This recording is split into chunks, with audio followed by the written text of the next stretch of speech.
L'ABS. Tout d'abord, qu'est-ce que l'ABS? L'ABS est un colpolymère d'acrylonitrile, butadiène, styrène. Chacune de ces monomères offre une propriété mécanique et les fabricants de filaments ont une grande variété de propriétés qu'ils peuvent choisir.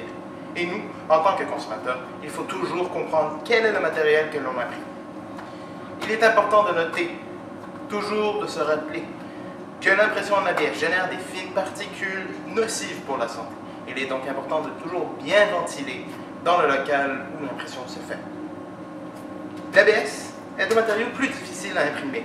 L'étendue de température est plus grande et plus haute, comme par exemple pour l'ABS, 245 à 260 degrés Celsius. Au Polyfab, on imprime majoritairement l'ABS sur les imprimantes Ultimaker. Pour l'instant, c'est les seules machines qui peuvent imprimer. Elles impriment sur une plaque de vitre et il faut toujours rajouter de la colle. La plupart des impressions ne fonctionnent pas parce qu'il n'y a pas de colle sur les plaques. Curage change automatiquement toutes les vitesses d'impression lorsque vous sélectionnez l'ABS comme matériel d'impression. Cela est dû à la vitesse de solidification de l'ABS qui est beaucoup plus lente. Il va rester liquide beaucoup plus longtemps. Ce qui fait que la géométrie de la pièce est importante à regarder. Vous ne pourrez pas imprimer par-dessus du vide comme vous pourriez avec du PLA. L'ABS va se déformer et va se courber vers le haut, autant sur la plateforme d'impression que sur les supports que vous rajoutez. Aussi, s'il n'y a pas d'enceinte chauffante autour de l'imprimante, il risque de perdre beaucoup de structure, de résistance structurelle. Il va y avoir des craques qui vont se former entre les couches. En parlant de résistance structurelle, il est souvent dit que l'ABS est plus fort que le PLA, qui est meilleur en général, mais c'est pas vrai. Il est moins rigide et se plie plus facilement que le PLA.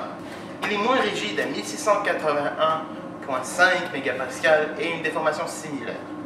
Par contre, un des avantages de l'ABS, à mon avis, est qu'il est extrêmement facile à modifier ou de le retravailler après pour avoir des bonnes dimensions.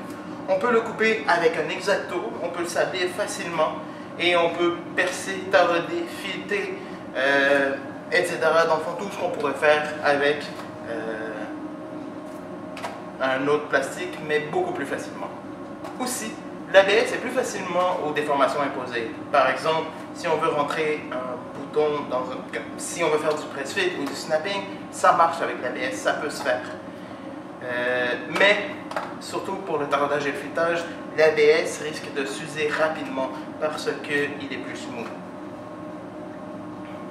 Les meilleurs assemblages pour l'ABS sont donc les écrous boulons, la colle ou, surtout pour l'ABS, la soudure par solvant avec l'acétone. Ça marche extrêmement bien, ça devient comme un bloc. Avec le temps, vous pourrez développer vos aptitudes à imprimer avec l'ABS comme vous pourrez imprimer avec le PLA. Par contre, l'ABS, ce qui est intéressant, c'est la grande variété d'ABS qu'il existe. Vous pourrez regarder partout sur Internet, vous allez trouver de l'ABS polycarbonate, de l'ABS qu'on appelle du HIPS, de l'ABS transparent, qu'on enlève la butade de styrène. Pour regarder, il y en a une tonne. Au Polyfab, on a seulement les ABS Ultimaker, mais avec le temps, on va pouvoir avoir d'autres ABS plus spécialisés. Si vous avez une imprimante chez vous, c'est très intéressant de regarder qu'est-ce que votre imprimante est capable d'imprimer pour avoir des matériaux qui sont extrêmement rigides, extrêmement bons.